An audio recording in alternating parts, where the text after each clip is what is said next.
Chers auditeurs, bonsoir. Très heureux de vous retrouver pour cette nouvelle émission d'UFO Conscience, la seule émission 100% OVNI. Mon nom est Olivier de Sédenin et ce soir j'ai l'immense privilège de recevoir une véritable star de l'ufologie. C'est d'ailleurs une première en France, il s'agit de la journaliste américaine Kerry Cassidy du fameux projet CAMELOT. Un projet qui a pour but de divulguer un maximum d'informations classées top secret. Mais avant de commencer, j'aimerais quand même remercier Marc Gray, le traducteur, car sans lui je n'aurais pas pu faire cette émission. Kerry Cassidy, bonsoir. Hi, Kerry Cassidy. Good evening. Good evening to you. Je suis très content de vous recevoir dans mon émission, d'autant plus que vous êtes une journaliste qui joue un grand rôle dans le milieu ufologique américain et même mondial. J'ai en effet pas mal de questions à vous poser. D'habitude, c'est vous qui posez les questions, mais ce soir, on va inverser les rôles, si vous le voulez bien. He's very happy to have you on tonight. Since you play a big part in the in journalism worldwide regarding ufology and as well as in the U.S. Usually it's you. You're in the position to ask questions, but tonight it's going to be the opposite way. Okay, very good. Durant l'émission, j'aurai d'ailleurs quelques questions des auditeurs. During the show, he's going to have a few questions from listeners. Lovely. Mais avant cela, je vais vous laisser vous présenter à nos auditeurs. He's going to let you introduce yourself to his listeners, if you can. Okay, hello. I am Kerry Cassidy from Project CAMELOT. I deal mainly with whistleblowers with above top secret clearances. Mm-hmm.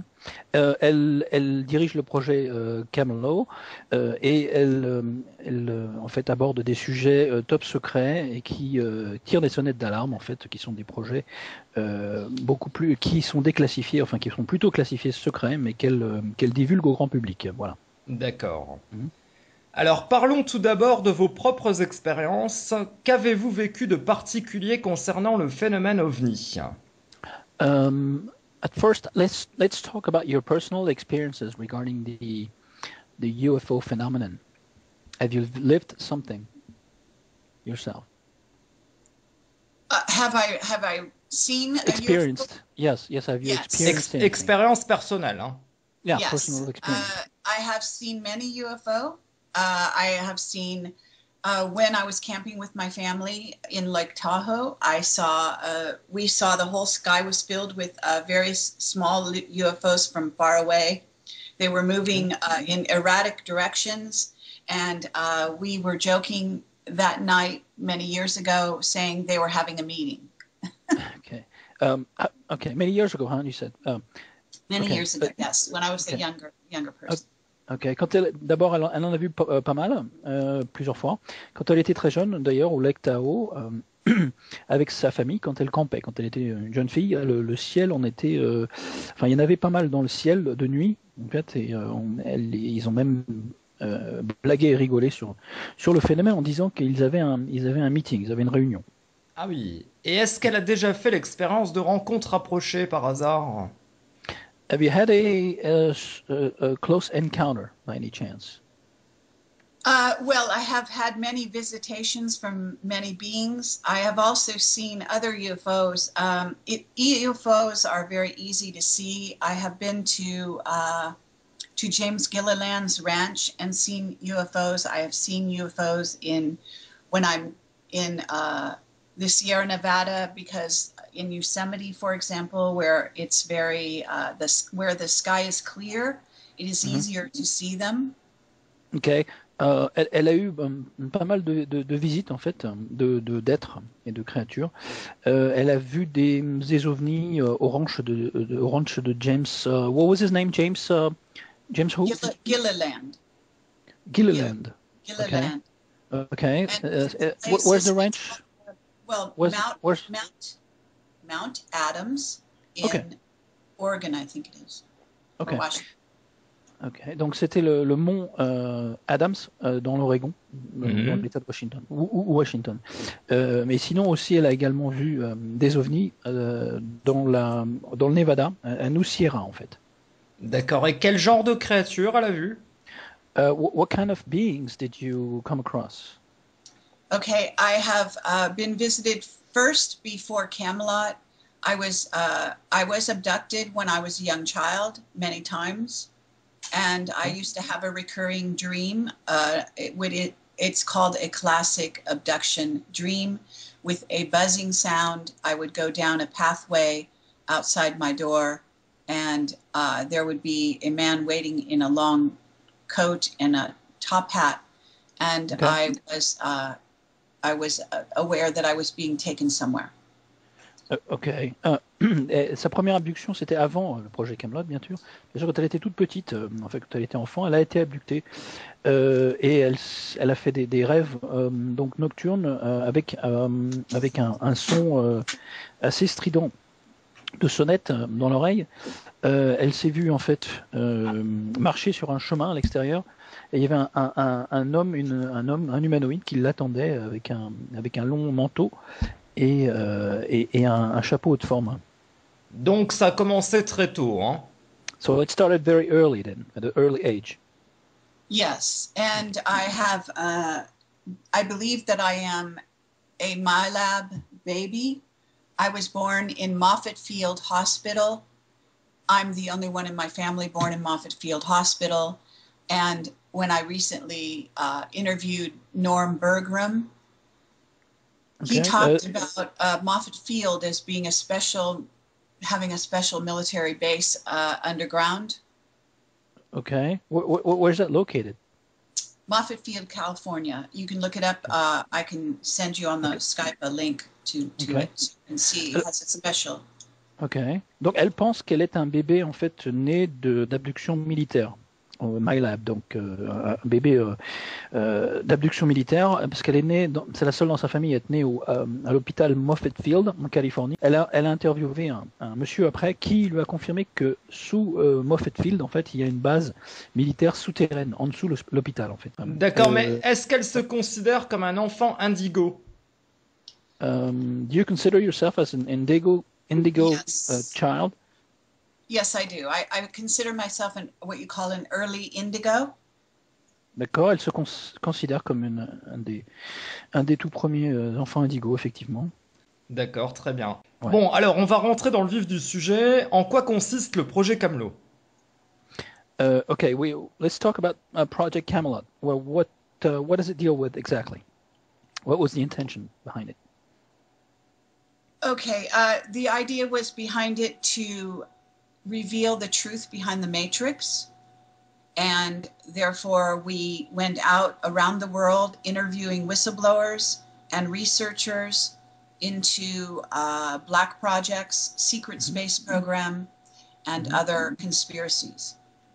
Le but était de révéler donc la vérité qui se cache derrière la matrice qui nous emprisonne en fait, et d'interviewer un peu partout dans le monde donc pour révéler des black programmes, hein, des programmes, des projets secrets, des projets, des programmes sur l'espace qui sont secrets, le Secret Space Programs, et donc voilà sur les programmes spatiaux secrets. Après toutes ces interviews que vous avez menées avec Bill Ryan, quels sont vos résultats de recherche à l'heure actuelle? After all those years of doing those interviews along with Bill Ryan, what do you think the status of your research is today? Well, I've been I split up with Bill Ryan over 3 years ago, and I have been doing interviews since then, many interviews. The status of my research is excellent, and I continue to reveal truth beneath the matrix. Ok. Elle s'est séparée de Bill Ryan il y a 3 ans et elle conduit plein d'interviews toute seule en fait depuis 3 ans.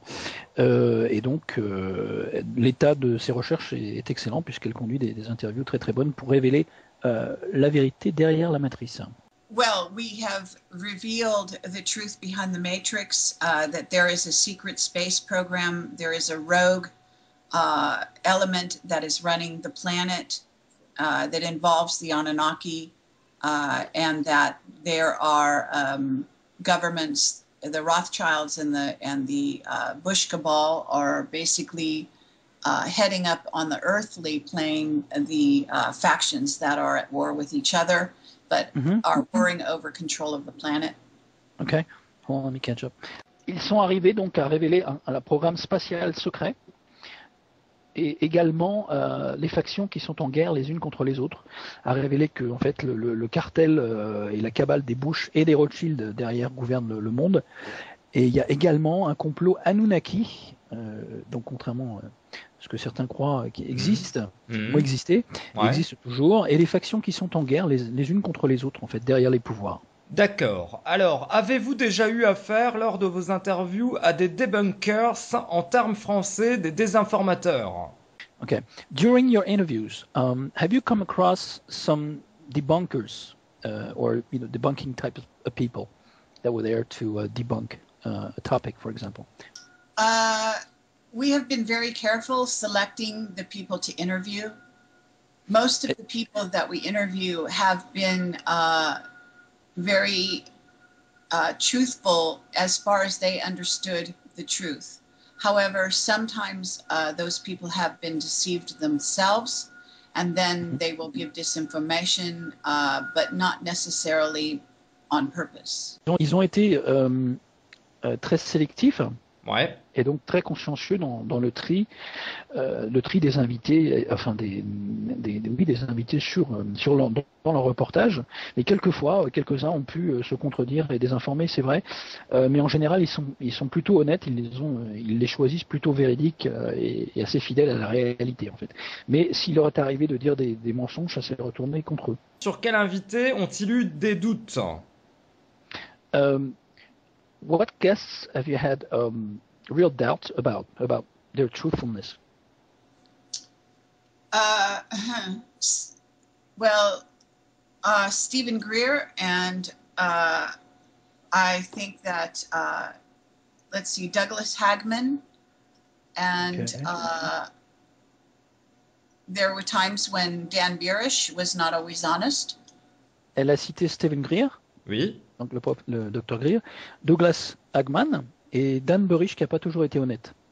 Ah, d'accord, intéressant. Alors j'en profite pour rebondir justement sur Stephen Greer. Qu'a-t-elle pensé de son documentaire Sirius? Yeah, let's rebound regarding Stephen Greer. What are your thoughts about his documentary Sirius? I have not seen the whole movie. I've only seen part of it on YouTube, and most of the information is already known to me, so this is not so interesting. It is okay. I don't think that it really goes in a direction that I'm interested in, but I think it talks a lot about free energy, and this is interesting for people that are interested in that. Ok. Elle n'a pas tout vu, elle n'a vu que des morceaux, que des bouts en fait sur YouTube. Mais pour elle, ce n'est que des infos qu'elle connaît déjà. Donc et ses travaux vont pas dans la direction forcément dans laquelle elle va elle-même. Mais le film était ok, lui paraît ok en fait, assez intéressant. Surtout sur le plan des énergies libres, où si les gens ne connaissent pas trop et sont intéressés par ces énergies libres, c'est assez intéressant de le regarder. Mais bon, pour elle, ce n'est que des infos qu'elle connaît déjà. Et alors, Kerry, d'après vous, quelles sont les intentions du docteur Stephen Greer? According to you, Kerry, what are the real intentions behind the movie for Greer? En dehors de Sirius, hein. Pas seulement, avec le film. Hein. Not only the movie, even outside the movie. What are his real intentions or goals or objectives? Outside of the movie. We're not talking about the movie here. Okay. I am pasting into the chat the link to my Norm Bergram interview on YouTube so that you both can see it. Okay. Stephen Greer is. I think he means well, but he is working with certain alphabet agency and is very interested in free energy. Mm-hmm. Well, and he believes there are only positive ETs. I think that he is misled. okay. What kind of agencies does he work with, you said? Oh, what you call alphabet agencies. I'm not going to name the agency. I think he is working with an agency. Oh, you mean like a intelligence agency? Yes. Ok. Ok. Elle dit que le docteur Greer a de bonnes intentions à la base, mais qu'il travaille pour une agence qu'elle ne nommera pas. Donc, elle a nommé l'agence Alphabet. Moi, je lui ai demandé si c'était une agence de service secret. Elle m'a dit oui. Donc, on va pas la nommer, mais je pense qu'on sait qui c'est. Donc, il travaille bien pour la CIA, quoi, en gros. Hein. He's asking if he works for the CIA. If Stephen Greer. Greer. Yeah. I do not like to talk about people personally, so I do not wish to answer that question. Ok, elle préfère ne pas répondre à cette question parce qu'elle ne veut pas parler personnellement des gens, quoi. D'accord, je comprends. Alors. Mais attends, je finis de traduire ce qu'elle a dit avant. Lui, vraiment base tout sur les rencontres uniquement positives avec les extraterrestres. Je pense qu'il a été trompé, en fait, sur leurs vraies intentions, enfin, au moins de certains. Donc, elle pense qu'il aurait été manipulé, c'est ça? Voilà. Okay. You think he's been manipulated? Yes. On va passer à une autre question. Alors, avec toutes les informations précieuses que vous avez accumulées, laquelle vous a le plus marqué? With all the precious and sensitive information you've come across, which one has been the most striking to you?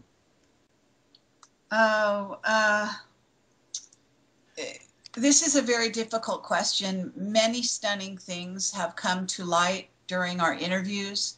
I think that Henry Deacon, his information, who never appeared before camera until he went on stage with Bob Dean and talked about being on Mars. I think his information is very solid for the most part. I think Jake Simpson is also excellent information about surveillance. And this is a written interview. These are written interviews. Oh, okay. These are not on camera.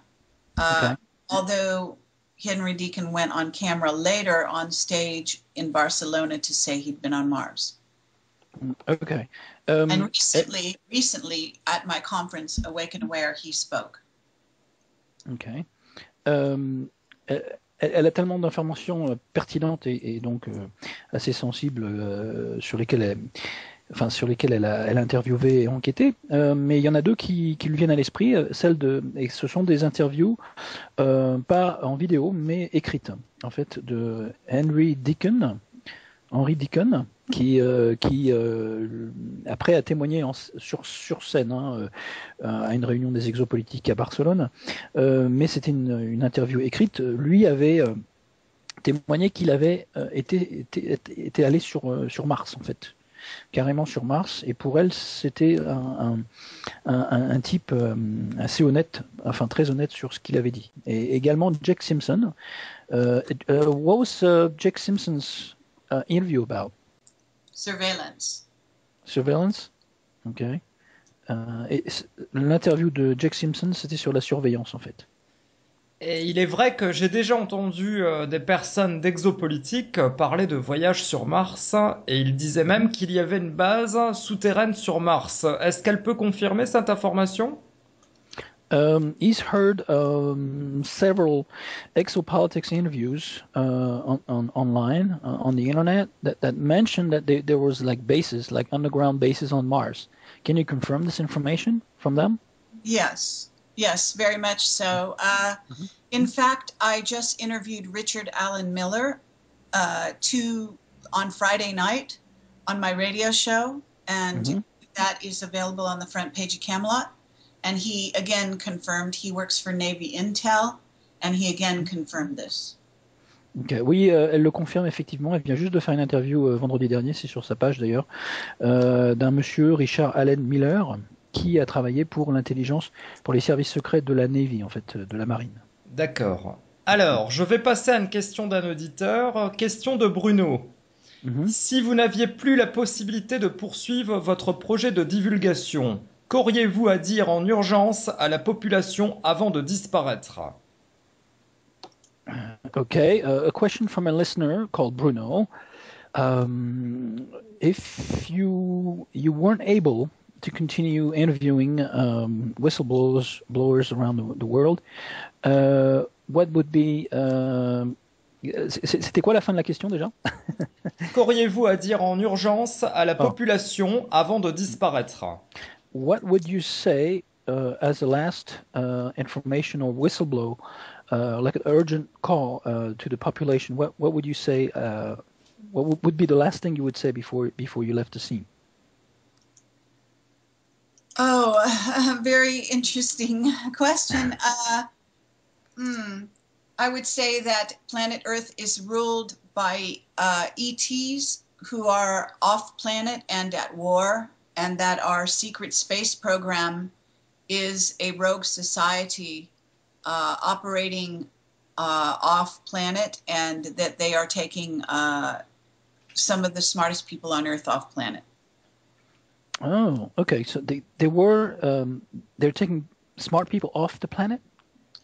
Yes, to work for them on other bases on Mars, the moon, moons of Saturn and Jupiter apparently have been terraformed, or they are terraforming to move humans to these places and other places. Okay. Voilà, ce qu'elle dirait, c'est que la planète Terre est en fait gérée par des extraterrestres. En dehors de cette planète, par contre, qui ont des programmes secrets spatiaux secrets, et également par une société secrète souterraine qui gère tout. Et ils enlèvent les gens les plus intelligents, les plus évolués de la planète Terre pour les faire en fait les faire émigrer de force sur leur base sur Mars, mais ils sont aussi terraformés, ils font de la terraformation pour accueillir des humains sur les lunes de Saturne et de Jupiter. D'accord, ok. Donc ils essaient de recréer un environnement où l'humain peut vivre, enfin, oui, où il peut s'adapter, quoi, en quelque sorte. D'accord. So the ETs are trying to, I guess, terraform other planets in order to bring Earthlings to those planets to live. No, live not there? ETs, not ETs, humans. Oh, humans.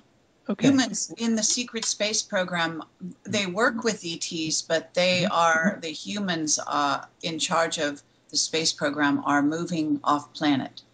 Ok. Donc, non, ce sont des humains, en fait, qui travaillent sur ce programme secret spatial et qui travaillent avec des espèces extraterrestres sur ce programme pour évacuer, en fait, des gens évolués intelligents sur d'autres bases et d'autres planètes pour évacuer la Terre, en fait. Alors, question, qui sont ces fameux extraterrestres? Combien de races existent?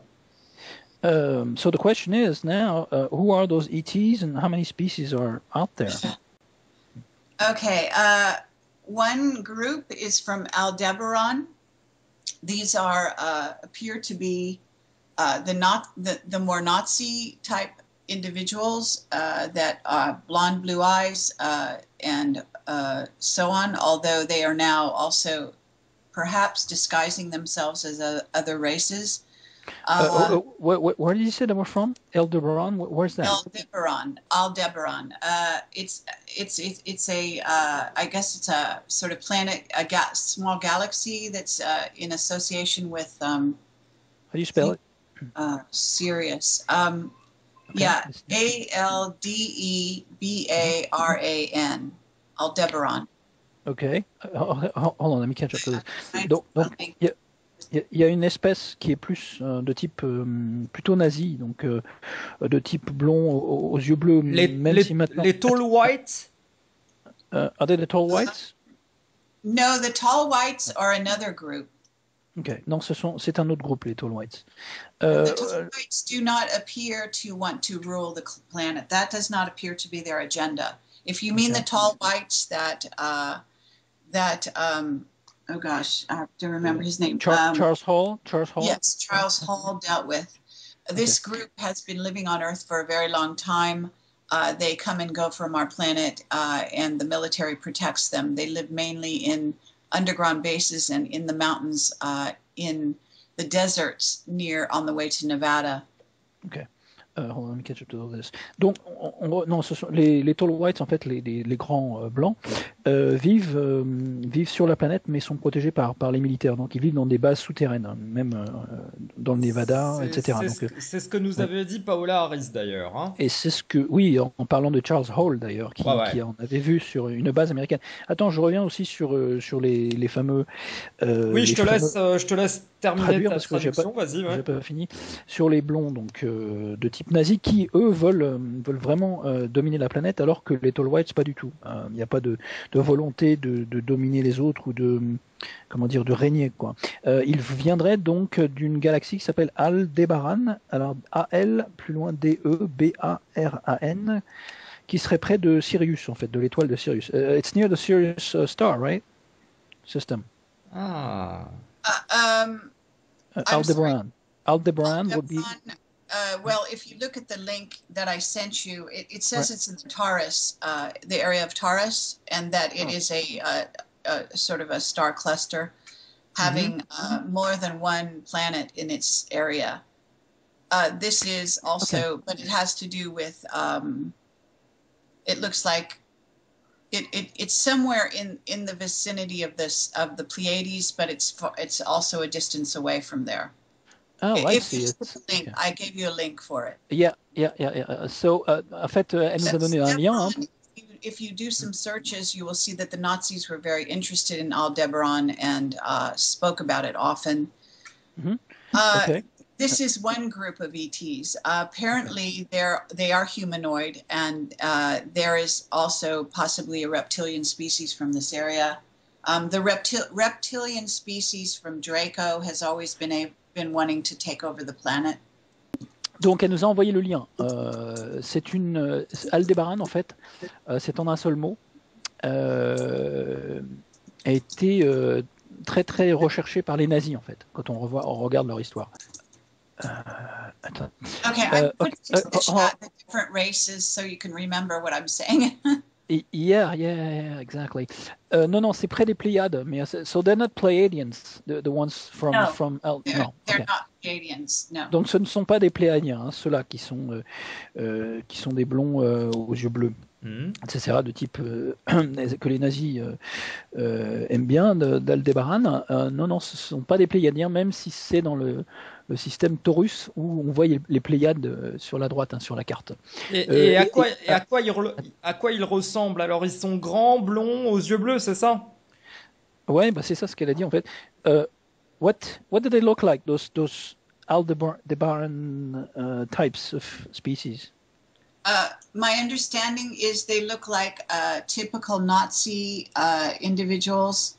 However, they can also disguise themselves to look like others. So we're talking tall, lots of muscles, blonde, blue eyes. But there is some evidence that they can also disguise themselves. Ok, donc ce sont des types blonds, grands, musclés, aux yeux bleus de type nazi en fait. Et par contre, oui, il y a beaucoup de récits qui racontent qu'ils peuvent se déguiser et se transformer en autre type d'espèce. Après, elle a parlé effectivement de l'espèce reptilienne de Draco. Ok, c'est ce que Sitchin, c'est ce à quoi Sitchin réfère dans les tablettes sumériennes, les Anunnaki, et tout spécialement Marduk, en fait. D'accord. Ouais. Alors, d'après vous, le Vatican serait-il sous contrôle d'une espèce alien négative dans l'ombre, les reptiliens par exemple? He wants to talk about the Vatican. The Vatican is under control of a negative species such as reptilians, for example. The Draco, the reptilians. Mm-hmm. The same, the reptilians. Right? Yes, the Vatican, I believe, is under control of the reptilians from Draco. Mm-hmm. Mm-hmm. And there is also possibly some control from this group. We know them as Anunnaki, referred to by Sitchin in the Sumerian tablets as well, and on the temples in Egypt. These are very tall beings. They look humanoid, and apparently they seem to have some control over the planet Earth at this time as well. Okay, and the Vatican as well? Yes, they may have control over the Vatican as well. But the Vatican definitely reports to the reptilians. Ok. Le Vatican, en fait, rapporte est sous contrôle des reptiliens qui viennent de Draco, hein, donc voilà, de la galaxie Draco, et elle pense également aux Anunnaki, donc qui sont décrits dans les temples égyptiens comme très grands humanoïdes de l'époque pré-sumérienne. Et quelles sont les preuves que l'on peut trouver pour affirmer que les reptiliens contrôlent, que les dracos contrôlent le Vatican? Où peut-on trouver ces preuves-là? What kind of evidence do you have, or where can we find evidence that would prove that the Vatican is under control of those species? Leo Zagami. My interview with Leo Zagami, who was a whistleblower from the Vatican and from the dark side of the magicians from what they call P2. Okay. Can you spell his name? Hold on. Okay. Yes. Leo Zagami, and he is very well known at this point. He's Italian. Okay. What was he, a reporter, a journalist, or an investigator? No, he's in essence, he's a dark magician. He was recruited because he came from an Illuminati family. Ok.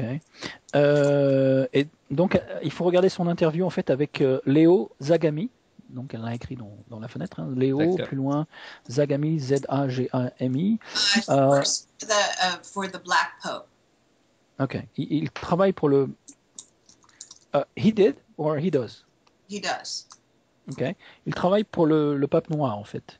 Ah, les jésuites, les jésuites. The Jesuits, right? Yes, to some degree. Okay. Although I don't know if he's officially a Jesuit or not, but yes, he's under control of the Jesuits. Elle ne sait pas s'il est officiellement un jésuite ou pas. Have you heard of the P2 Lodge? Oh yeah. Il est affilié à la loge P2, la loge maçonnique. D'accord. Et d'ailleurs, voilà. Alors attends, je finis. Ouais, vas-y. Donc, so you understand, he came out for a short time as a whistleblower, and then they mind controlled him and possessed him and brought him back into the lodge. Okay. Okay. Okay. So he's back in the lodge now. Oh yeah. Okay. Donc à un moment donné, il a révélé quelques informations sensibles.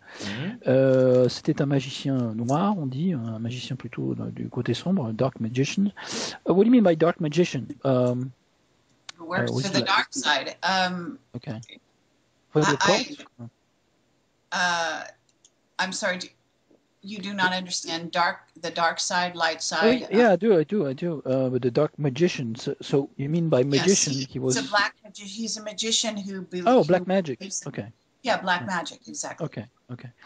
Donc en fait, c'était un magicien qui faisait de la magie noire, en fait, voilà, qui venait d'une famille Illuminati et qui est sorti pour révéler quelques infos et après ils l'ont recontrôlé avec lavage de cerveau, contrôle mental, etc. Donc il refait partie de la loge P2. Donc, voilà, il travaille pour le pape noir aujourd'hui, donc il est revenu dans les rangs. Que pensez-vous du pape actuel? What do you think of the current pope? I believe he is a Nazi working for the Jesuits. Elle pense que c'est un nazi qui travaille pour les jésuites. Ok, comme ça c'est fait. Ouais. Alors, qu'est-ce qu'il vous est arrivé en Italie avec le SIV, le service secret du Vatican? What happened to you in Italy when with the CIV, the intelligence, the Vatican's intelligence service? We went to interview Cristoforo Barbato, and instead he was, at that time, he had lost his job and was in hiding and wouldn't speak to us, but we instead were referred to Leo Scantamburlo, who then spoke to us. He used a different name, right? No, Cristoforo Barbato is the journalist who had who was visited by the Sieve Jesuit, who was part of the Secret Service of the Vatican, who brought him evidence of Planet X. This is the story. Mm-hmm. After that happened, Cristoforo, who was a well-known Italian journalist, went into hiding, lost his job as a journalist, and was very afraid, and therefore he wouldn't speak to us. So instead, we went to speak to Leo Zagami. Luca Scantamburlo. I'm sorry. Okay. And Luca Scantamburlo is who we did the interview with. And when we were doing the interview, after that, we flew to interview Leo Zagami in Norway, and our car was broken into at the Milan airport. And they apparently thought perhaps Luca Scantamburlo had given us some evidence, but he had not. So they broke the lock on the car. They rummaged through everything and didn't even take credit cards, but they basically, it was in the airport itself, so it was under guard. So Italian police must have done Okay. All right. So Lucas had some information from Cristoforo, right? Well, Luca Scantamburlo is an Italian journalist who interviewed and spoke with on a personal level Cristoforo Barbato at length. Okay. So he had investigated all of the things that Cristoforo Barbato knew and more, and we interviewed him. And I can give you a link to that interview as well. So you interviewed him in Milano, right? No, that's not where I can't tell you where he lives, but I can tell you it's in Italy. Oh, okay. But I mean, your interview was like maybe in Rome or something, or no? And some. Well, like I said, it was in Italy. Then we went to the Milan airport after we did our interview. Okay. All right, I understand. Okay, let me translate all this then. Donc c'est l'affaire en fait des infos secrètes recueillies par un journaliste italien qui a d'ailleurs perdu son boulot après, qui est devenu plutôt ruiné, qui était un journaliste assez connu, Cristoforo Barbato, on a écrit le nom dans la fenêtre, et en fait elle a interviewé un monsieur à qui il avait transmis toutes ces infos-là, qui s'appelle Luca Scantamburlo. Scantamburlo, donc qui est un autre journaliste italien, et donc il y avait des infos du Vatican sur la planète X. Voilà, la planète X qui serait Nibiru. Voilà, donc c'était le secret. À l'aéroport de Milan, quand ils ont quitté l'Italie, donc elle ne veut pas dire exactement où l'interview s'est faite, mais ils ont pris l'aéroport à Milan pour aller interviewer Leo Zagami, donc le fameux magicien Illuminati du Vatican, en Norvège, pour aller en Norvège. Et là, à l'aéroport, leur voiture a été fouillée de fond en comble, rien n'a été volé. Et elle est presque certaine que la police en fait de l'aéroport a laissé faire les services secrets donc, du Vatican. Ah oui, intéressant. Qui cherchait les informations qu'elle aurait récoltées sur la planète X. Intéressant. Alors, question d'un autre auditeur, de Patrick M. Suite à un article important écrit en 2008 intitulé « Le futur c'est maintenant », le compte de 2 lignes temporelles, les insiders, comme vous les appelez, se protègent de quoi? Ok. A question from a listener called Patrick M. Yes. Okay. Regarding your article in 2008, the future is now about the insiders. What do the insiders protect themselves from? And when Jake Simpson talked about Noah's Ark in Australia, why can't they build a Noah's Ark in their own place?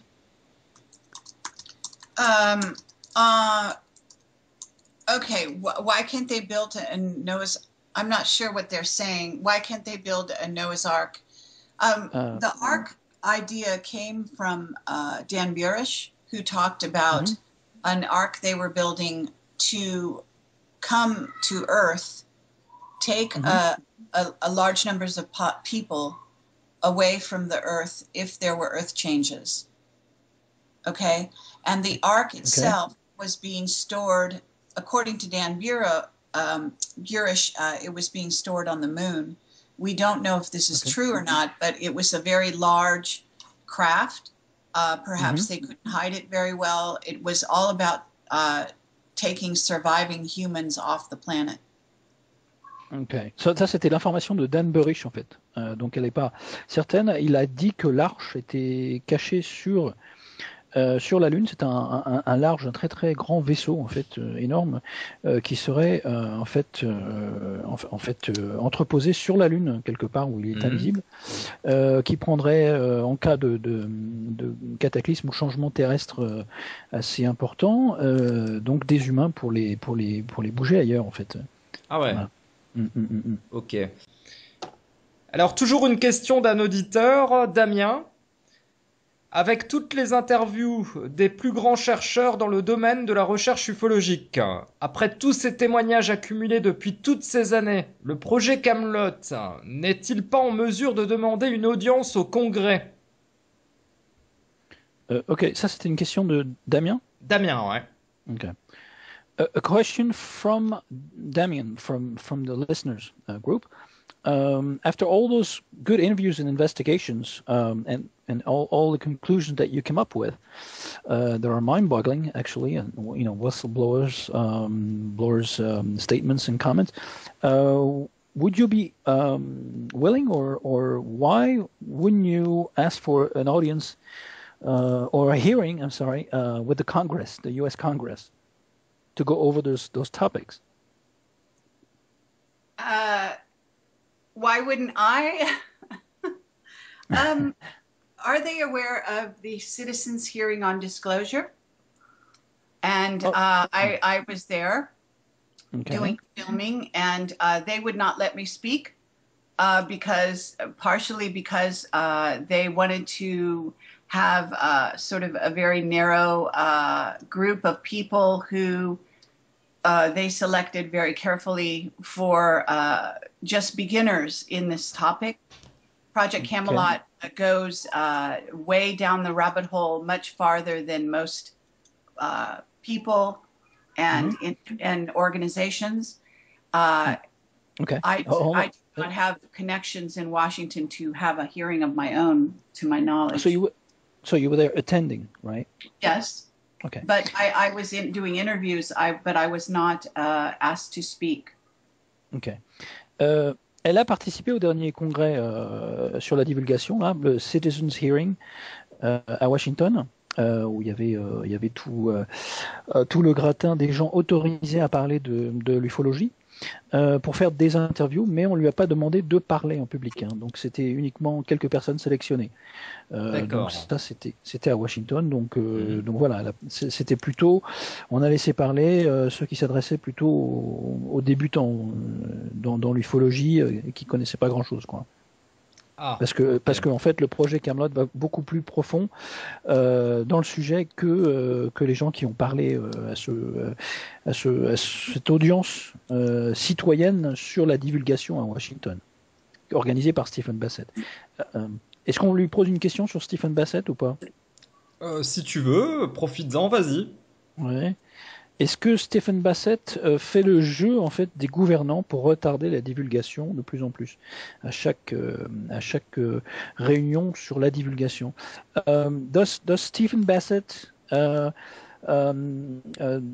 play the government's game? By putting off real disclosure every time he sets up a hearing on disclosure and nothing happens? You think he plays on their team?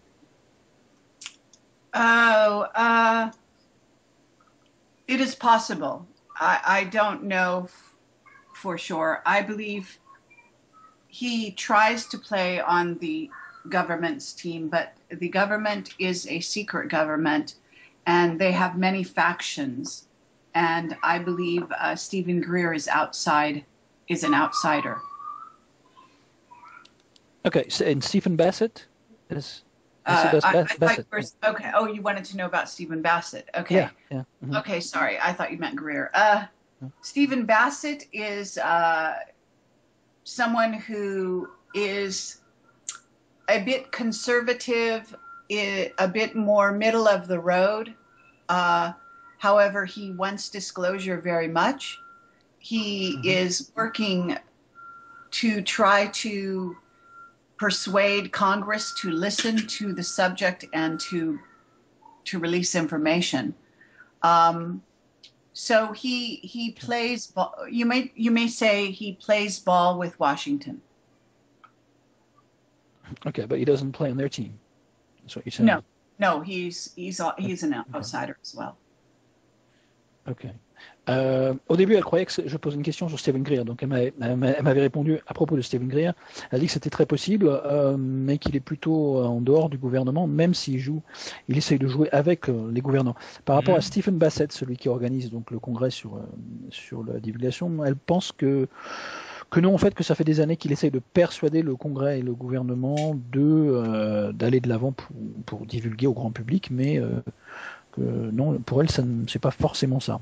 Mais elle dit qu'il y a un gouvernement secret de toute façon, donc c'est pas forcément celui auquel il s'adresse qui va divulguer quoi que ce soit. D'accord. Alors, d'après vos recherches, quel est l'organisme qui s'occupe du phénomène OVNI dans l'ombre? Aux États-Unis, hein. According to your research and findings, what is the faction or organization or group that secretly handle the UFO phenomenon for real? Unofficially. Well, MJ12 is the group that handles this for the United States, but the United States also seems to be in control of this information for the rest of the world, and whether the United States makes sure that other countries do not disclose too much information to their populations. Again, the secret space program is working in collusion with the Anunnaki, I believe, and my understanding is there is a command and control center in Phobos, that the Anunnaki are working with humans. And Clark McClelland is a person who reported seeing the Anunnaki instructing our astronauts in what to do on a space station. Okay, on a space station in Phobos, you mean, or on space station in the station on our space station. Ours, okay, the ISS. In other words, Clark McClelland is famous for having revealed that information. I can send you to his. Sure, okay, hold on. Elle pense que le Majestic, le MG12, le Majestic 12, gère toutes les questions OVNI pour les US et aussi pour le reste du monde, puisque le reste, beaucoup de pays en fait, les US gèrent la question OVNI pour leur dire de ne pas trop en divulguer d'ailleurs. Donc, mais qu'il y a un programme spatial secret qui est géré de loin ou de près par des Anunnaki, et le monsieur dont elle vient de nous donner le lien, Clark McClelland, est le monsieur qui a fait beaucoup de divulgation à ce sujet. Donc il y a un commandement, un centre de commandement sur Phobos. Phobos qui est une lune. Phobos is a moon of Mars, right? Yes. Ok, c'est une lune de Mars. Il y aura un centre de commandement Anunnaki, donc aussi avec des humains. There are humans there also, right? Yes, working with Anunnaki. Okay. Donc, qui travaillent avec des Anunnaki sur Phobos et qui donnent des ordres à nos astronautes, même sur l'ISS. Donc ça voudrait dire que le Majestic 12 existe encore. The MJ12, that would mean that the MJ12 still exists, because there were rumors that it was. No. MJ12 is very much in operation, and there are many more members than 12, however. D'accord. Et oui, non, le MJ12 existe toujours. Il y a bien plus de membres que 12 d'ailleurs. Au MJ12, il existe bien toujours. Et le satellite Phobos, donc de Mars, n'est pas une lune naturelle. C'est un satellite artificiel. J'ai une petite question, moi, pratique, avec le fameux Google Ciel, Google Sky, que personne n'a l'air d'utiliser autour de moi, sauf une ou deux personnes que je force à utiliser. je lui posais la question. Pourquoi est-ce que, justement, en parlant de programme secret spatial, pourquoi est-ce que, depuis quelque temps, le moteur de recherche de Google Sky, de Google Ciel, n'affiche plus les planètes, les constellations, les étoiles comme avant. C'est-à-dire qu'on ne peut plus voir que la Terre, la Lune et Mars, et rien d'autre. Okay. Voilà, je vais lui poser la question. C'est une question pour tous les astronomes ou explorateurs de l'espace de leur salon, n'est-ce pas? Voilà. Et pratique. Est-ce que ça correspondrait à des petites cachotteries en ce moment? Voilà, je vais poser cette question. I have a practical question regarding astronomy from your living room right now. Are you a user for like Google Sky, search engine? Well, I have been, but I'm not an expert. Okay. Well, the thing is, I've been noticing, and a few friends of mine that use Google Sky have been noticing recently, that the new updates doesn't allow users to punch in like any planet, star, or star system or constellations as we used to. We can only access the Earth, the Moon, Wow. and Mars, and that's been for months. And I'm wondering if it's linked to any secret space program that's going on right now. Yes. Or an acceleration. Yes, and they have always blocked out certain areas of the sky in Google Sky, Right. but it probably is worse now. Even last night, the other night, Richard Allen Miller, and I gave you a link to my radio show interview with him that was also on live stream on Friday. He spoke about a planet being in the vicinity of Mercury. There are planetoids and a lot of things going on in our solar system, including space wars taking place, that they are covering and hiding from us. Ok. Et il y a toujours eu des choses cachées en fait par rapport à Google Sky, la NASA. Il y a effectivement des planétoïdes